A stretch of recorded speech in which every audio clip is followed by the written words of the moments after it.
know better, right? Doctors know better. They have the knowledge, and yet they're just as sick as everybody else. I had lost some weight simply by exercising. I thought I was doing well, but the weight was secretly coming back a pound a month because I didn't do the main other thing for your health, which was to change my eating. With diabetes, for example, you're either advancing it or you're reversing it. There is no managing it. I can only imagine how difficult that would be to take a step back and go, holy shit, this whole system is screwed. Every time that you eat one of those mini Oreo cookies, you're taking the glucose that comes from that and you're stuffing it into your fat cells and you're turning it into fat. How many Americans think health has nothing to do with how many medications you're on? A lot of them. By eating cheap, you will impoverish yourself. One of the things that people don't think about in the process of all this, we look at the biology of all this, but you forget the psychology of this. There's something called the... Do you know what is causing that decrease in that response? I think the biggest thing for me is... All right. Welcome everybody to the Lasting Weight Loss Podcast. As always, I'm your host, Dr. Jones, and I got a very special guest for you guys, Dr. Aiken. I'm going to let him do an introduction of himself here. Quite a resume here as a neurosurgeon. So why don't you take the floor and let us know a little bit about your background and what you've been up to. Sure. Thanks, Dean. And so my name is Dr. Eric Aiken, and I'm a neurosurgeon. I've been practicing for 25 years now. And I'm board certified. I come from a medical family. My father was a general surgeon. My uncle is an ophthalmologist. I've got a cousin who's an ICU nurse in the pediatric ICU at Vanderbilt. And so I've been in and around medicine my entire life. And so it's been a rewarding career, one that I've enjoyed. But it also it has its downsides. So I'm at a pivot point in my career, I'd say. Yeah. So let's define neurosurgery specifically, because you got spinal surgery, let's get a little bit more into the specifics of what you do as a neurosurgeon. Yeah. So neurological surgery is surgery of the brain, spine, and peripheral nerves. The vast majority of what I'm doing in my practice is probably about 85% spine surgery. About 10% of it is brain surgery, and then about 5% is peripheral nerve surgery. And so it's, a lot of what I'm treating on a day-to-day basis, we call it chicken surgery, necks and backs. Okay. So we're doing a lot of neck and spine work for degenerative diseases. But I'm also on call for the emergency room. So there's trauma that comes in. There are people that come in with brain tumors who are having acute changes in their mental status. So there's hemorrhagic strokes, things that we get involved with there.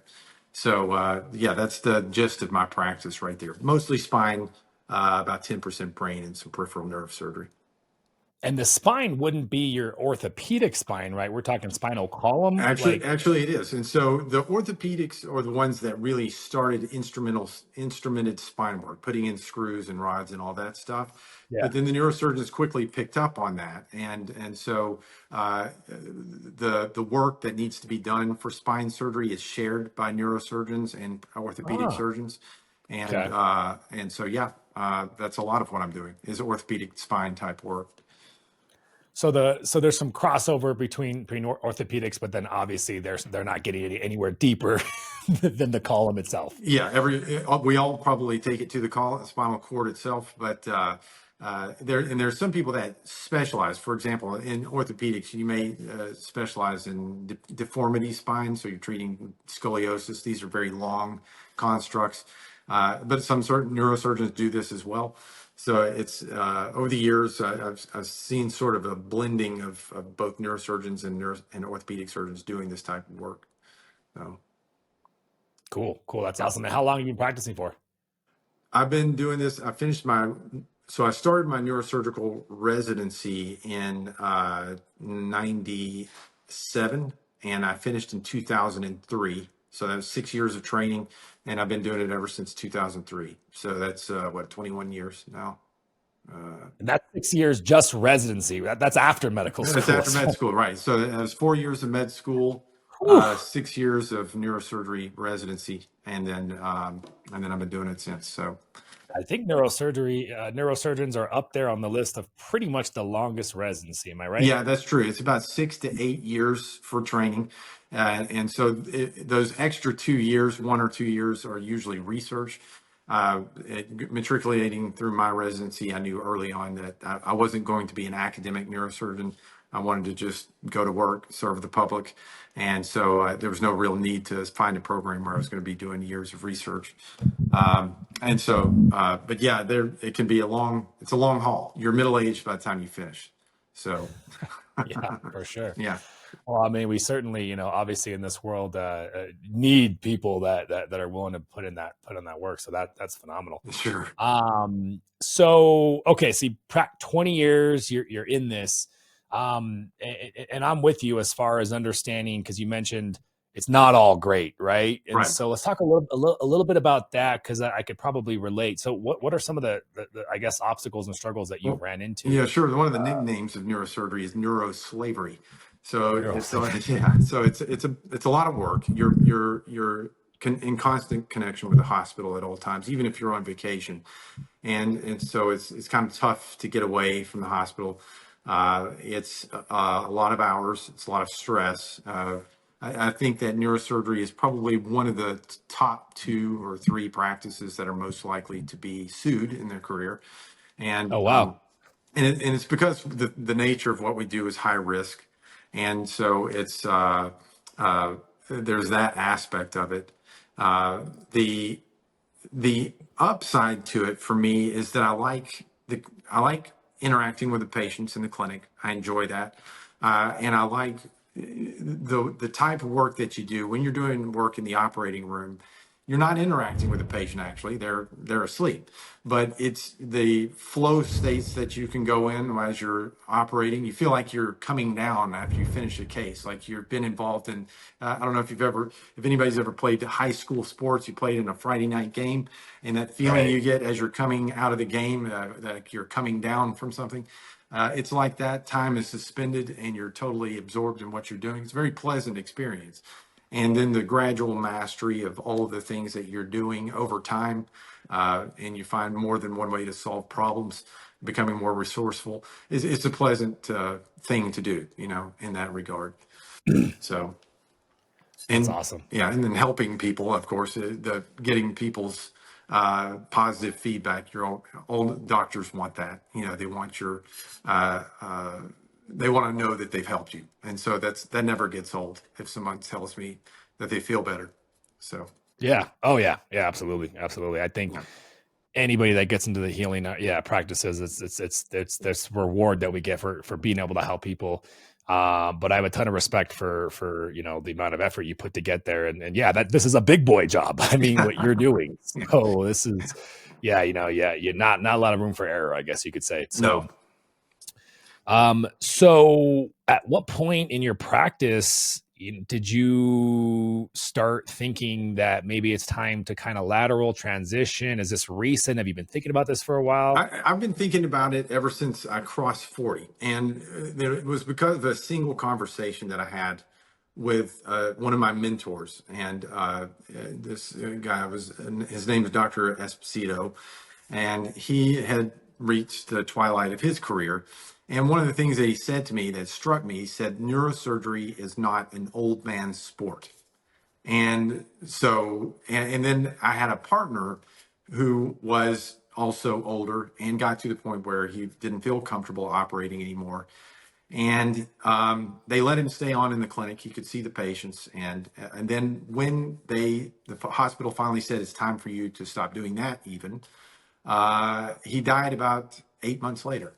Oh and no. and and I could see a deep sense of depression in him in the time that he could not operate.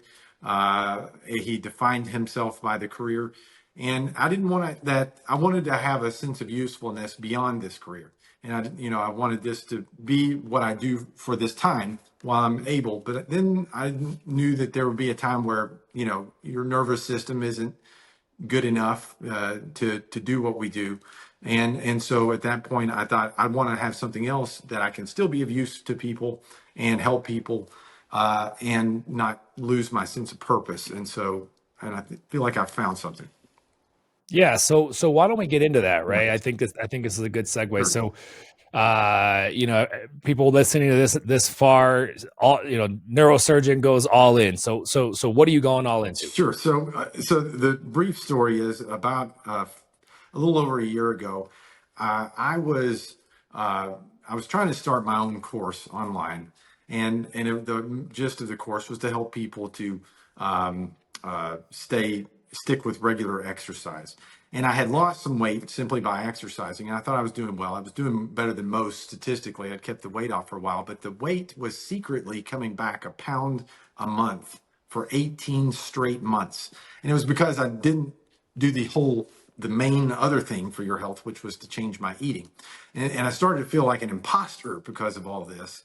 And so here I am telling people how to stick with exercise, sort of the mental game of sticking with regular exercise. And yet I'm gaining weight about a pound a month. And so then a dietitian reached out to me. Her name is Shannon Davis from Atlanta. And she was telling me about a product. It was a natural product. And she said, you could try it for 3 months. And I'm kind of cheap.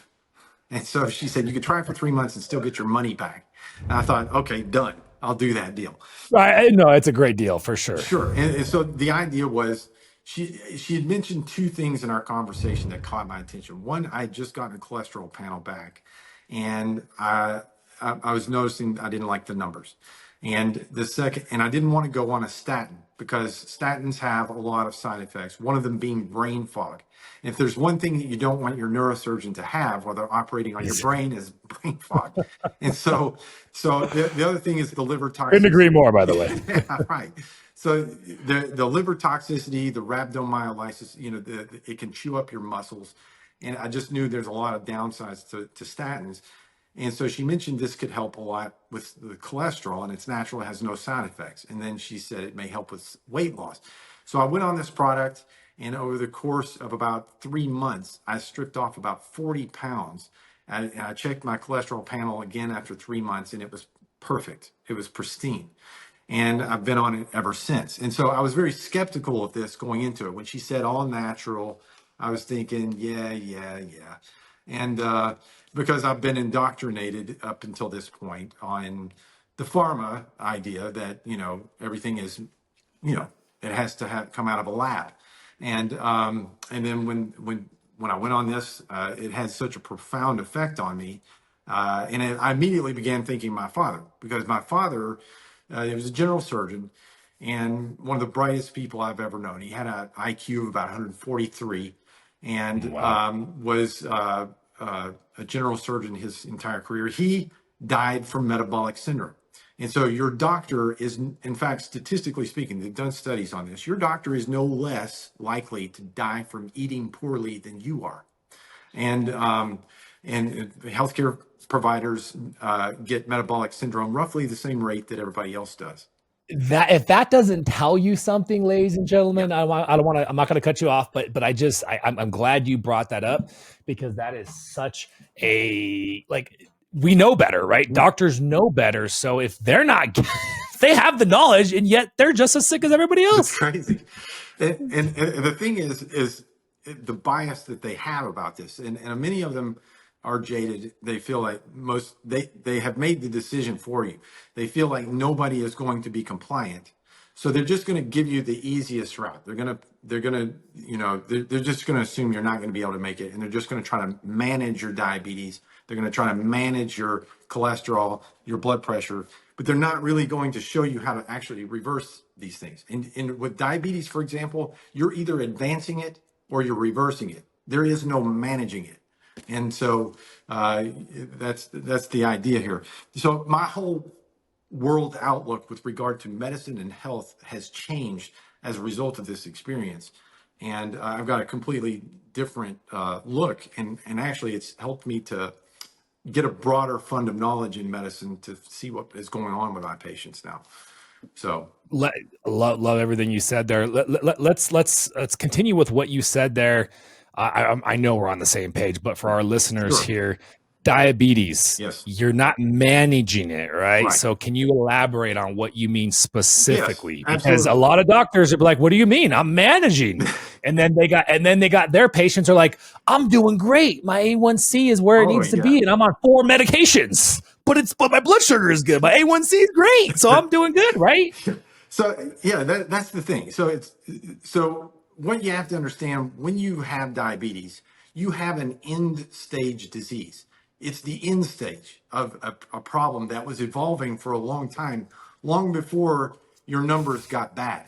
And so what happens is every time that you eat one of those mini Oreo cookies or those fun-sized Snickers or that, bread pudding, every time you do that, you're taking the glucose that comes from that and you're stuffing it into your fat cells and you're turning it into fat. And for a while, your fat cells and your liver and some other organs can accommodate this. They've got room.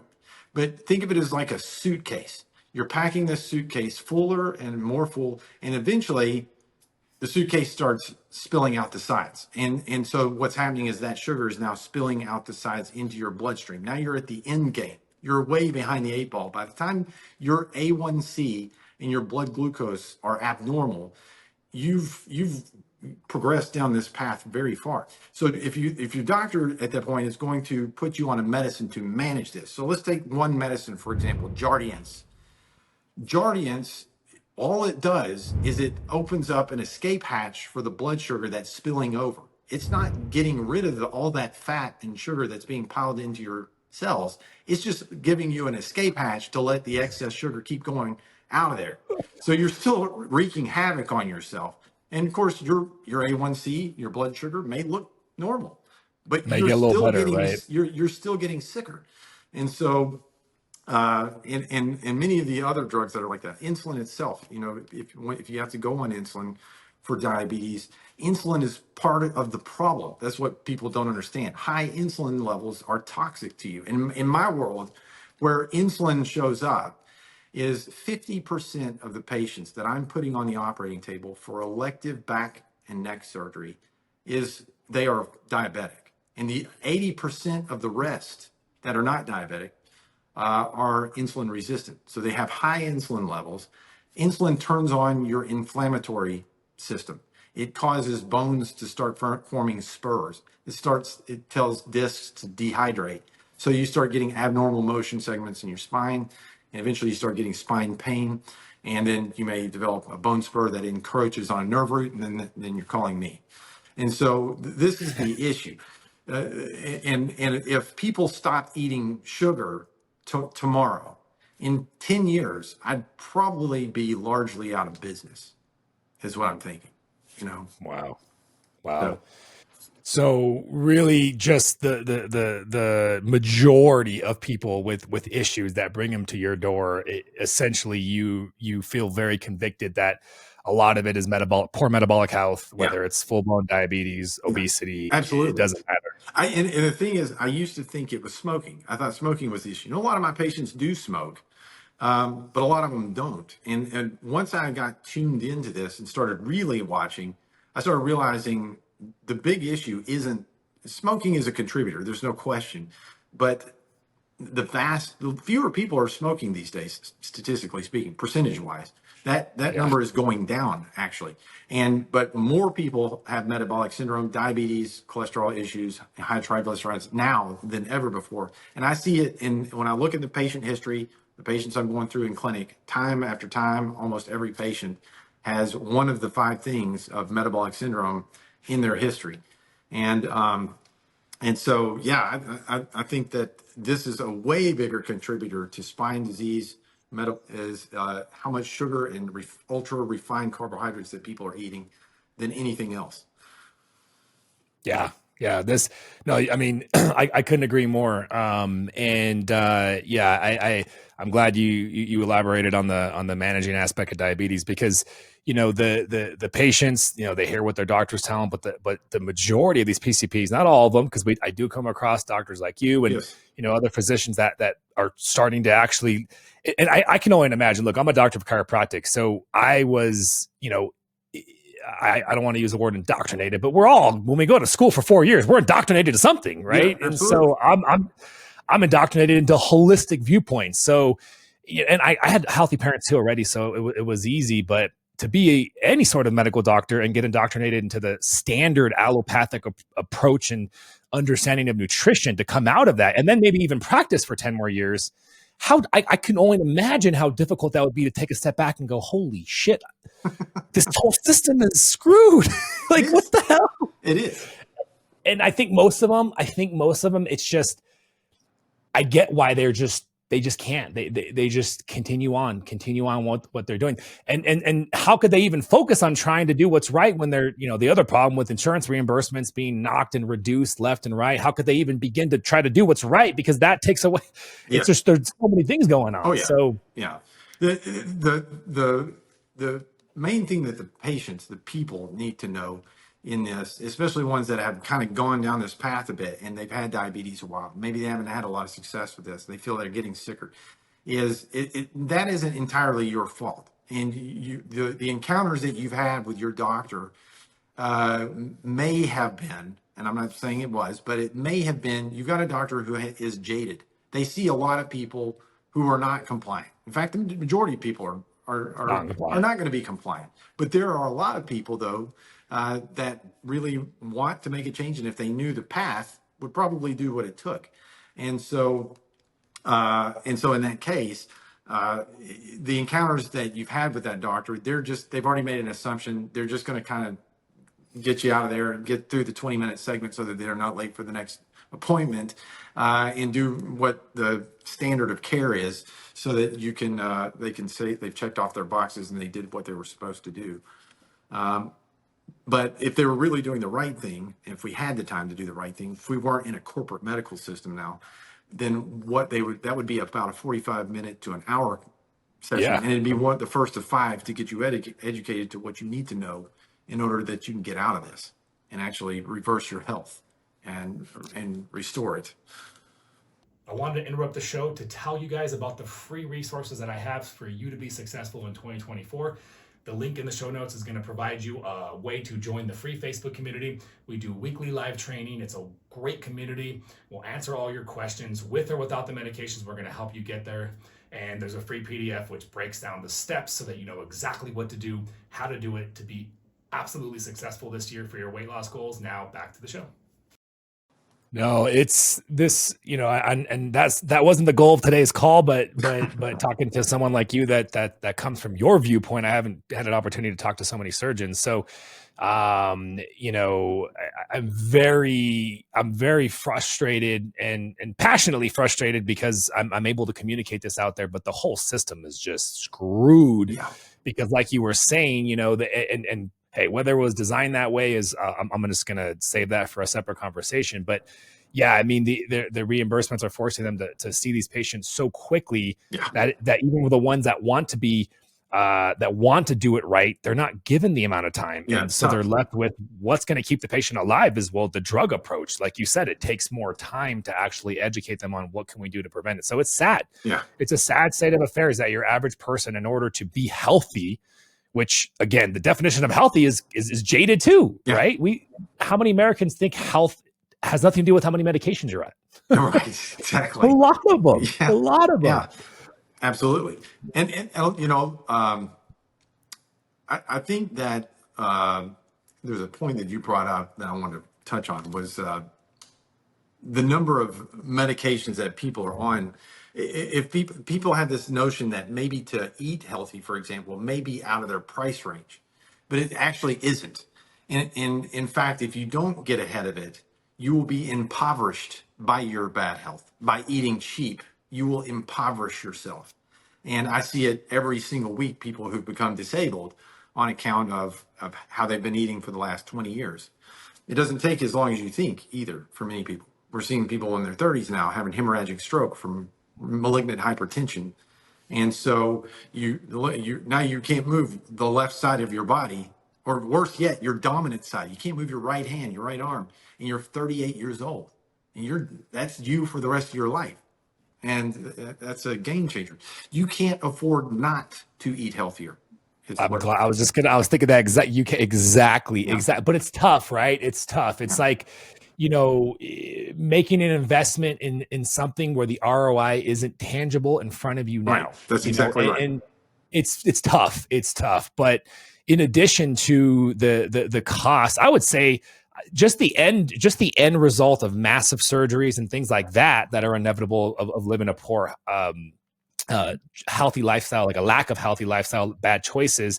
The end result is probably enough, but what's even harder to quantify would be the quality of life down that path, right? Yes. How much more money and value would you be worth if you had more energy, if you had less brain fog, if you felt better, if you were less depressed, if your mood was enhanced? How much more would you be worth? That's even more difficult to bring a value. You're just talking about the end result, which I think is technically enough. Yes. But then you add this part of it. Yeah, like you said, you can't afford not to do this. And I think that for the viewers watching this, it's going to be a leap of faith. It's going to be a leap of faith. Either you're going to continue to trust the system, and if you want to trust the system, just open your eyes and look around. Yeah. If you think our healthcare system is doing a good job, then drop a comment on this and tell me why you think that, because I will personally respond. But I think most people, when they open up their eyes, are like, what the F is wrong with this? And then at that point, once you can accept that, that's when you can move to the next phase and say, okay, well then I'm potentially ready to do something different. And all we're asking you to is live a better lifestyle. And so, with that, let's get into Unicity here, because sure. I'm huge. There's obviously a ton of different approaches towards holistic and just so many different professions out there: acupuncturists, chiropractors, naturopaths. And then I love seeing allopathic based physicians like you getting into the holistic space too. I love it. I love it. So there's a ton of different ideas, obviously, but this is obviously a product that kind of gels and parallels with fasting, which is my bread and butter. So let's get into Unicity and this product. Well, my conviction about the product, neurosurgeons in general are going to do evidence-based medicine. Okay, and so the first thing that was mentioned to me about this product was the evidence behind it. It was studied by the #1 heart hospital in this country, the Cleveland Clinic. And what they first demonstrated was this product was able to lower apolipoprotein B by about 20%, which is the same degree that it's done by statins. And then it was studied also by one of the most preeminent diabetes centers in the world, the University of Sydney. And they found that it lowered blood glucose levels by 28%. And so that caught my attention because people lie, but numbers don't. And there are a lot of metrics here that we can actually measure objectively to see, does this stuff actually work? And it did. But then there's also your personal experience. And when I went on, it was such a strong personal experience that I was completely convicted of it at that point. And so what the product is it's a system of two natural products. You want me to go ahead and explain it now? Yeah, for sure. We'll do the general overview. A lot of my viewers know it, and then we'll get more deep into the science. All right. So the idea is this is meant to be used with an intermittent fasting protocol. So you can do whatever flavor of that you want, whether it's a 14-hour fast or an 18-hour fast per day. And I'm not going to say that you have to do the 24-hour or the multi-day fast for this, although it's an option. But the two nutraceuticals that are involved in this, one has the purpose of suppressing your appetite so that you're not white knuckling it the whole time that you're trying to fast. And it also helps you to not white knuckle getting away from carbs and ultra refined, carbs and sugar, which is a whole separate problem that's very relevant to this process. And it increases your body's production of GLP-1, the glucagon-like peptide 1.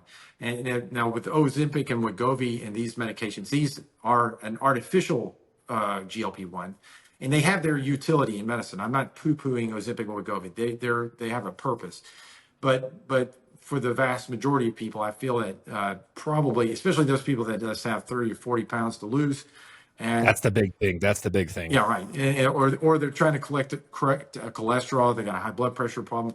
Then this is probably a safer route to begin with. And so it'll increase your body's GLP-1 production. So there's not going to be any of the side effects that you would get with the medications. And then it also, I'm going to flex the knowledge on the science here just a little bit. So everybody, if you go back to seventh grade biology, the powerhouse of the cell is the mitochondria. That's where your Yep. body makes its energy. And so, what you want your fat cells is to have a wasteful cell in terms of energy. You want the powerhouse to become inefficient. And then in science, we call this uncoupling. So normally, the normal situation is you eat the glucose is broken down, and its energy is converted into something called ATP. So instead, you want that not to be made. You want the energy to be wasted as heat energy and forget the production of ATP. You don't want to store the energy. You want it to just bleed off as heat. So we call this uncoupling. And that's what this Unimate does, this drink that's a tea. It causes your fat cells to become very wasteful of energy. And in a sense, it's a fat burner in that. So you have the appetite suppression effect and the fat burner effect in one product there. It has some other benefits. It's protective against neurodegenerative diseases like Alzheimer's, Parkinson's. It's protective of your kidneys. And if you're a diabetic, this is very beneficial to you because a lot of people know that a lot of diabetics end up with end-stage renal disease. And so it can be helpful in that regard. But then the other half of the system is something called balance. Balance has four main categories of ingredients. The first two, the first is a collection of fibers, 7 sources of fiber. And there is no other supplement that is out there that has 7 sources of fiber. And what the name of the game is when it comes to fiber and the benefits of fiber, it is plant diversity. You want multiple sources of fiber. If you go buy benefiber or metamucil, that's a single source fiber. Right. It's a psyllium husk or something, and it's poorly extracted. A lot of it is damaged in the process. It's low grade. So what you want is the fiber to have been extracted with a gentle process so that it's still bioactive, it's not contaminated, and you have multiple plants that it's coming from. That's the key. The second category is something called a polysaccharide. Polysaccharide is similar to fiber, except for it's partially digestible. And that way, after you eat a meal, it will let your blood sugar hang out just a little bit above its baseline so that you don't get hangry. That's how you solve the hunger problem. And then the other two ingredients, the phytonutrients, are like a natural anti-inflammatory. I had runner's tendonitis for about 2 years when I went on this product. It disappeared in about 6 weeks, never to return. And then there is the vitamins that they've selected to put in this, which would favor your body burning its own fat stores. That's the particular vitamins that they put into this. So those are the two nutraceuticals. Unimate, which is appetite suppressant and a fat burner. And then the other half is this fiber matrix that helps to slow the influx of glucose, keeping your insulin levels low, taking up space in your stomach so you're not as hungry when you eat this before a meal. And you drink them. You mix them in water, you shake them up, and you drink them. So it's very easy to use. And the standard protocol, two Unimates a day and one fiber. Or two, Yes. I've seen. So recently they changed. It used to be that you would have one Unimate in the morning, and then you'd have a balance before your lunch and a balance before dinner. And now they've reversed that because of the research from Ben Bickman, especially when he started to see this uncoupling power of the Unimate, making the fat wasteful. So they wanted to double down on the fat burning effect of this. So they reversed it. Now you drink 2 Unimates and 1 balance. And typically you put the balance, which is the fiber supplement, in front of your biggest meal for the day, the one that's going to involve the most carbs. And I personally drink 2 Unimate and 2 balance per day. So I've got a full court press on this. And one of the things that people don't think about in the process of all this, we look at the biology of all this, but you forget the psychology of this. There's something called the hedonic eating response. And it's a spectrum. Some people, when they see, savory food that has a lot of sugar, fat, and salt, they're not provoked by the sight or smell of it very much. And then there's the other people, the vast majority of the rest of us, who are off the chains when we see this stuff. And it's like Louis C.K. said. He said he's got his thin friends, and he'll tell them, I'm looking at some donuts, and he's like, I really want those donuts. And his Then friends will say, well, if you want a donut, just have a donut. He's like, no, you don't understand. It starts off with a donut and it ends up with a hooker and some blow. And so he's like, yeah, I go off the chains, I can't. He's like the guy that's always at the Christmas party, just standing by the cookie tray and never leaves. You have to like pretend you're rediscovering the cookie It's tray. like all or nothing, Yeah, basically. right. And that was me. I was completely addicted to the sugar and the carbs. That was what my father's issue was. We lived about 5 minutes from a Little Debbie plant, and we could get 5 boxes of Little Debbie's for like $1.50. There was no middleman, and we had them everywhere. And that was my thing my whole life until I discovered this, and I was able to unplug from all that. So it's willpower in a powder form is the way I like to look at it. Do you know what is causing that decrease in that response? So I think the biggest thing for me is whenever you eat sugar, your blood sugar goes way up, your pancreas ejects all this insulin, and it brings your blood sugar right back down, but it'll go down just below normal, just a little bit below normal. And in that moment is when you start to feel hungry again, which is about 90 minutes after that last dose of sugar. And so even though you've had plenty of calories to satisfy your body's need for energy, you're hungry again. And if you have the psychological proclivity toward savory type things, and they're in your eye shot, they've done studies on this as well, then you're just going to hit it again. You're just going to keep dosing yourself over and over again. And so now that I'm not having that hunger every 90 minutes like that, I sometimes forget to eat. I realize, oh, shoot, it's 3 o'clock. I haven't eaten. It's time to eat. And I love that. I've never loved that more than now. And it's kind of like when I was a kid, when I was a teenager, the same thing used to happen. And I used to eat terrible then. But it's like all your body's hormones are still in tune with each other still. Your hypothalamus, which is sort of where the hunger and the satiety centers of your brain are, they're fine tuned then. But just like, you can't ride a skateboard at 40 or 50. It's not a good idea. And things get sluggish, and so does your hypothalamus. So you're going to need some help, later in life. So really, yeah, the likely the stability in the blood sugar levels is what's causing that big I think reduction. so. That was my take on it. No, and I mean, yeah, and that's a well documented phenomena. So that I would agree with that. Okay, so great overview for both products. So let's get back to the Unimate, especially because that one's the exciting one. Now I didn't know that they had switched the order. Yes. Makes sense. So active ingredient in Yerba Mate. Well, so Unimate comes. It's a concentrated Yerba Mate tea product, right? Yes. So active ingredient is cholinergic acid. Yeah, cholinergic acid. And they discovered the benefit of cholinergic acid from a study previous to this, where they noticed that coffee drinkers had less risk for developing cholesterol problems and diabetes. And they started looking at coffee first to see what is it in coffee that was the cause of this, and they narrowed it down to the chlorogenic acid. And Yerba Mate tends to, as a natural product, tends to have a little bit more chlorogenic acid than coffee does. But this product here has about 370 times the concentration of chlorogenic acid as a single cup of coffee. And so there's, some people are saying, and one pack versus 1 cup of coffee. That's correct. So you're getting 370 cups of coffee worth the chlorogenic acid. And I had a customer recently who was saying, well, I like to just drink the Yerba Mate tea, the regular tea.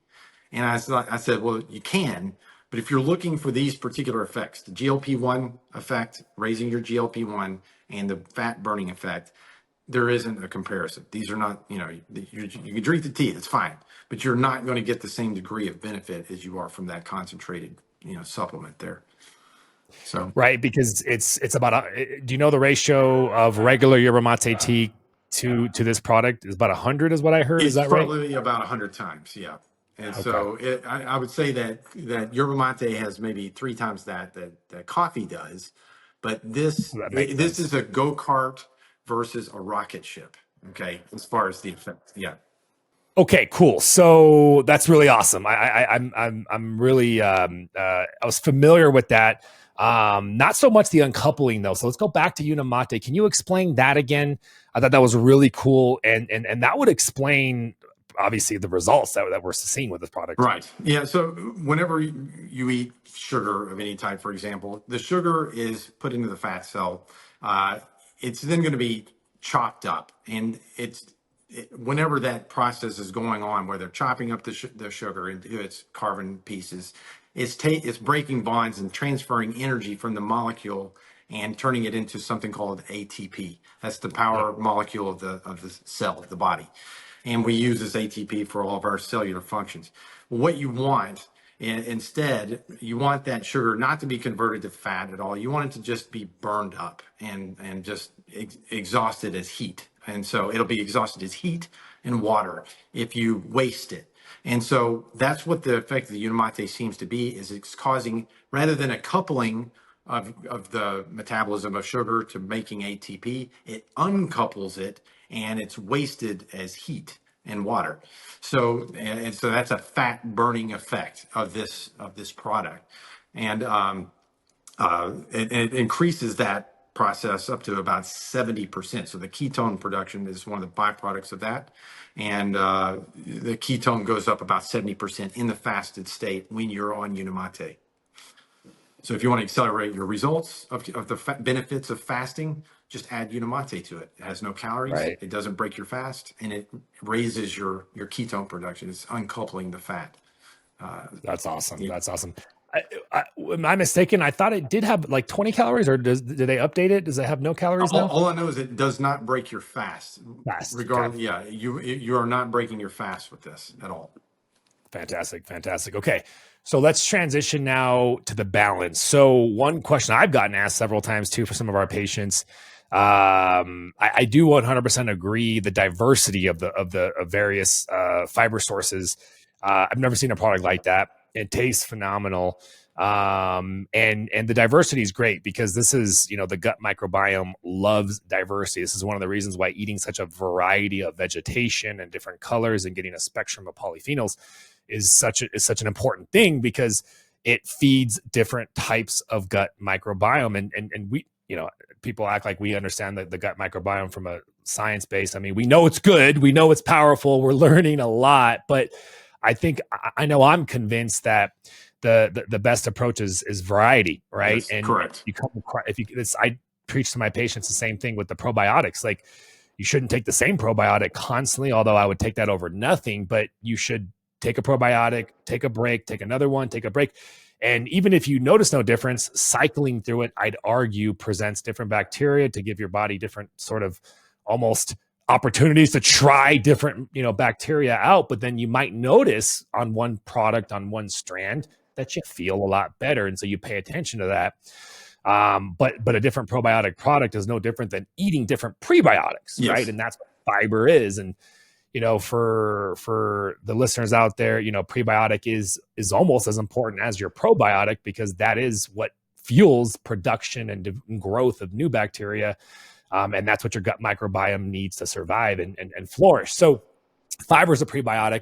Variety is important, and this product is chock full of variety. So yeah, the only real thing that I've kind of wondered is the amount of fiber, because it is low. The RDA, not that I follow the RDA too much, but I do know that we do need a decent amount of fiber. And so how do we make sense of the lower amount of fiber? Yeah. So it's two things about this. It depends on what the person is trying to achieve with the product. Okay. And so there are a lot of people saying they're poo-pooing this, saying, well, you could achieve the same thing by taking Metamucil or Benefiber. They're trying to make Any this, psyllium husk product, they're right? trying to say, but I took Metamucil and Benefiber with the intent of basically trying to lose weight. I was trying to get more satisfied before meals, maybe help with my carb cravings. It did not work at all, not a bit. And so what is happening is you got this fiber, 7 sources, and it's the diversity of the plants. And what people have to understand is your gut, the milieu of bacteria living in your gut determines in large part how hungry you are. not to mention a whole host of other things in terms of like your immune health and everything else. There's a lot of neurological interaction from your gut. People don't realize that there's 4 times as many connections between your brain to your gut as there are from your brain to your arms and legs. It's a way more robust connection between your brain to your guts than any other part of your body. And so, and the reason for that is because some of these bacteria are making neurotransmitters actually. And so, but a bacteria, a particular bacteria may not, one of the good bacteria may not make that neurotransmitter in response to a specific fiber. It takes a different type of fiber. So you've got 7 sources to broaden it out to get a better effect from one thing.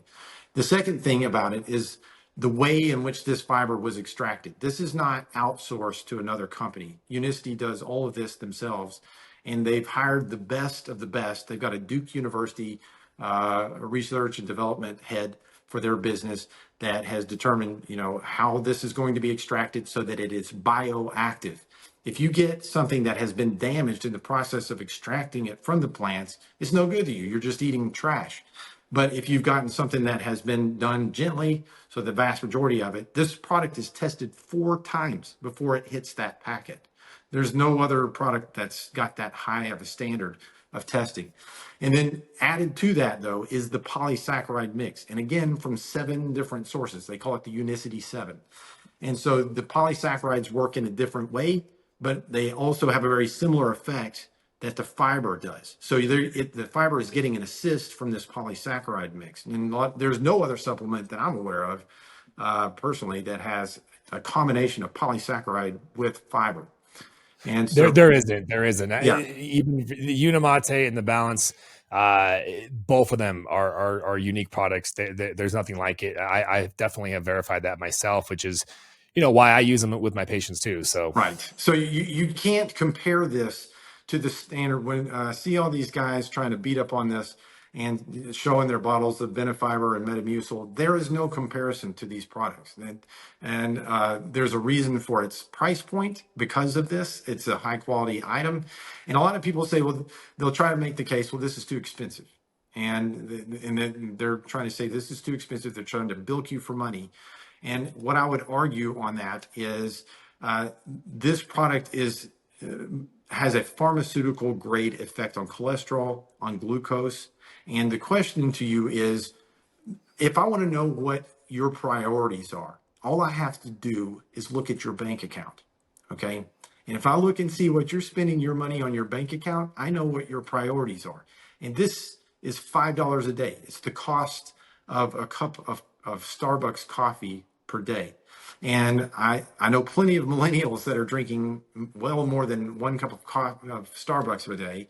And actually a $5 cup of coffee at Starbucks is one of the cheap ones.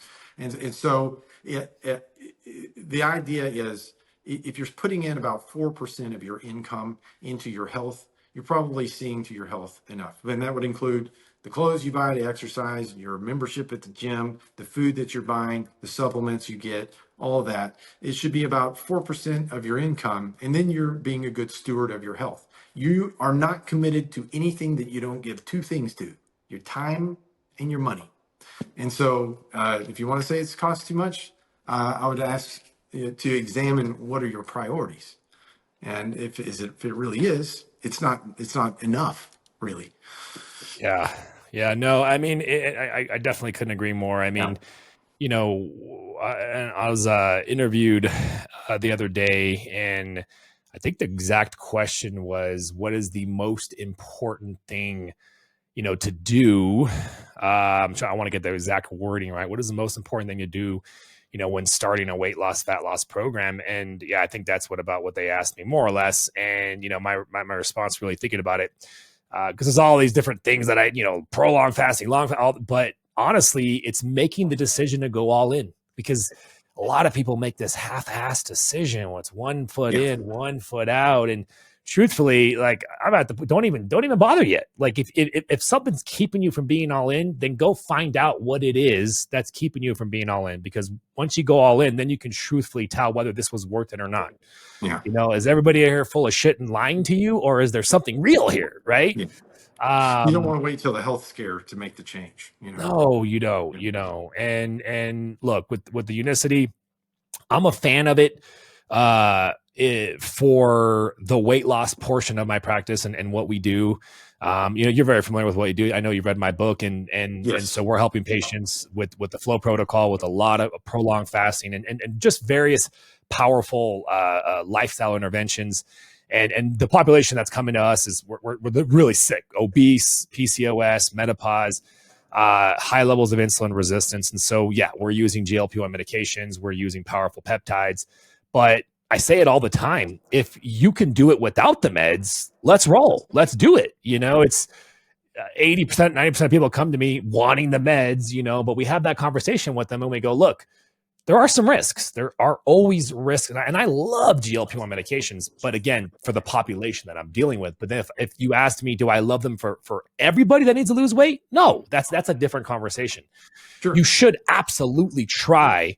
Just like anything in medicine, right? You always try the thing that's less potentially harmful first before you move on to the next thing, right? And so there's no risk with this product, right? And so you try this or you know, some sort of lifestyle. And if you've tried that and then it doesn't work, okay, then let's move on to the next more evasive thing. And the meds are the next thing. And then finally surgery, right? So, if for nothing else, is to benefit their sense of self-efficacy, you know, because in the beginning, when someone's trying to make this change to a healthier lifestyle, it's believing that you can actually move the needle.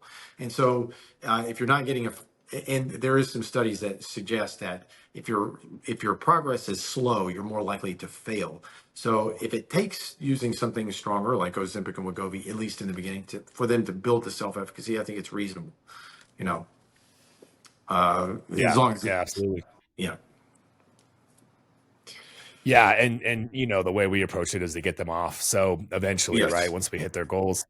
Right. Well, we are out of time, and I loved having you here. I appreciate taking the time. We definitely probably have to make this more of maybe a monthly thing or something, because you know, you're definitely a wealth of knowledge. So appreciate you having you on. You bet. My pleasure.